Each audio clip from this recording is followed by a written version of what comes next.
તો ત્યારે જ પીએમ મોદીના રિફોર્મનું નિવેદન કઈ તરફના સંકેત આપી રહ્યું છે તેની વિગતો આપવા સહયોગી કરણની ગાંધી આપણી સાથે જોડાઈ ગયા છે. કરણ, પીએમ મોદીના નિવેદન દ્વારા તેઓ કયા પગલાં લેવા તરફના સંકેતો આપી રહ્યા છે? જી, તો આપણે પીએમ મોદીને સાંભળ્યા અને તેમણે જે ઐતિહાસિક રીતે ઓલમોસ્ટ 4400 દિવસ આજે તો પૂરા કરી લીધા છે સત્તામાં, 12 વર્ષથી વધુનો સમય. તો ત્યારબાદ તેમણે જે સંબોધન કર્યું એમાંથી ઘણા બધા સંકેતો આપણને વિકાસની દિશામાં અને રિફોર્મની દિશામાં મળી રહ્યા છે. કયા કયા છે તેના પર એક નજર કરી લઈએ.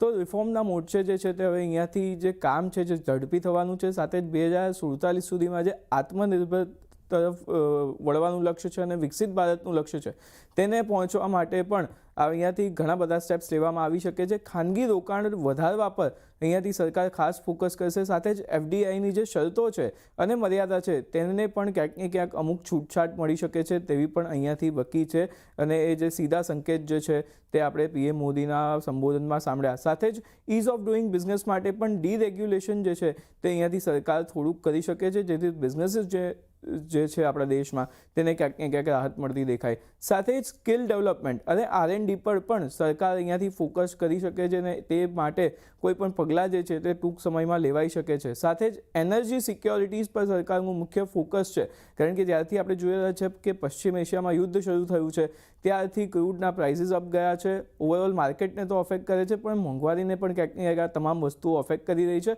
એટલે ત્યાં આપણે આત્મનિર્ભર થઈએ તેના પર પણ સરકારનું એક મોટું ફોકસ આપણને જોવા મળી રહ્યું છે. સાથે જ ન્યુક્લિયર અને રિન્યુએબલ એનર્જીને પણ પ્રોત્સાહન આપવા માટે સરકાર જે છે તે મોટા પગલાં લઈ શકે છે આવનારા સમયમાં. તો બીજી તરફ લેબર રિફોર્મ જે છે તે દેશમાં લાગુ તો થઈ ગયા છે પણ તેને જમીની સ્તરે અપ્લાય પણ થાય તે માટેનો પ્રયાસ પણ જે છે તે સરકાર અત્યારે ચોક્કસપણે અહીંયાથી કરી રહી છે. એટલે આ બધા જ પ્રકારના જે રિફોર્મ છે એ આપણે આવનારા સમયમાં ટૂંક સમયમાં જોઈ શકીએ છીએ. જી કરણ, આ સમગ્ર જાણકારી આપવા બદલ આપનો આભાર.